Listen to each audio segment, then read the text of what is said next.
Battle of Ain Jalut, fought on September 3, 1260, was a landmark confrontation between the Mamluk Sultanate of Egypt and the Mongol Empire, and is widely considered one of the most significant turning points in medieval history.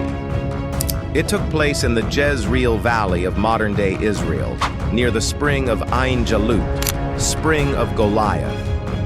This battle not only marked the first substantial defeat of the Mongol army in open combat, but also set the limits of Mongol expansion into the Islamic world and North Africa.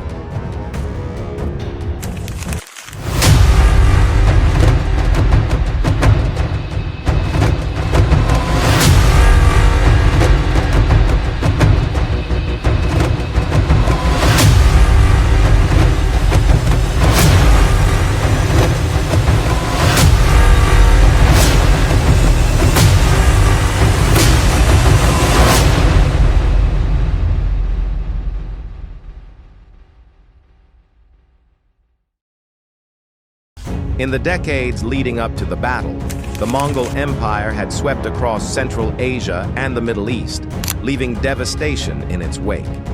Under Genghis Khan and his successors, the Mongols had captured Baghdad in 1258, effectively ending the Abbasid Caliphate and shocking the Islamic world.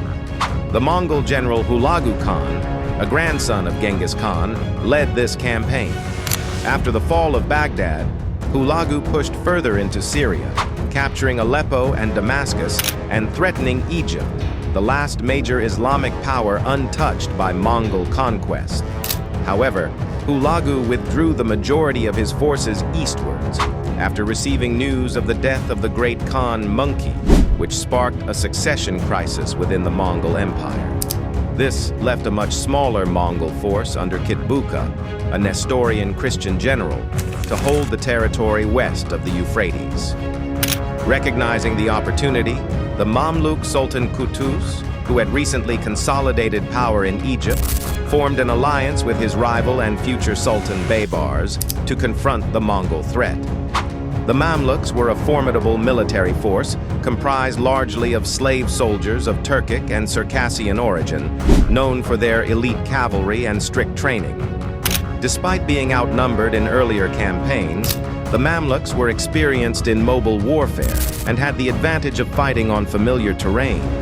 In preparation for the battle, they negotiated a truce with the Crusaders in the region to secure safe passage through their territory, showcasing the complexity of alliances during this time.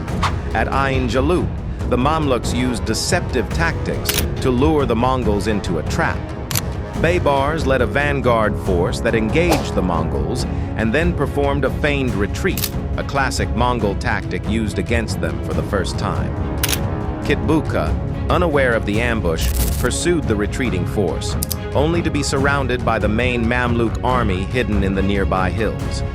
The Mamluks launched a coordinated counterattack, utilizing their superior knowledge of the terrain and close combat abilities. The fierce battle lasted several hours and ended with the death of Kitbuqa and the near annihilation of the Mongol forces in the region. The victory at Ain Jalut was immensely significant for several reasons. It marked the first major defeat of a Mongol army, shattering their aura of invincibility. The Mamluks not only halted Mongol expansion into Egypt and North Africa, but also began to push them back in subsequent years. The battle preserved the Islamic civilization in the Western Middle East and allowed Cairo to become a new cultural and religious center following the fall of Baghdad. Politically, it solidified the Mamluks' control over Egypt and Syria, enabling them to establish a stable and long-lasting sultanate that would endure until the Ottoman conquest in the 16th century. If you're someone who loves war stories, who's drawn to epic battles, heroic stands, and turning points that changed history, then this is your kind of channel. At Vistory Chronicles, we bring the battlefield to your screen. Quick, powerful stories from the past, from ancient wars to modern-day conflicts. Subscribe now and relive the moments that shaped our world. History wasn't just written, it was fought, and we're here to show you how.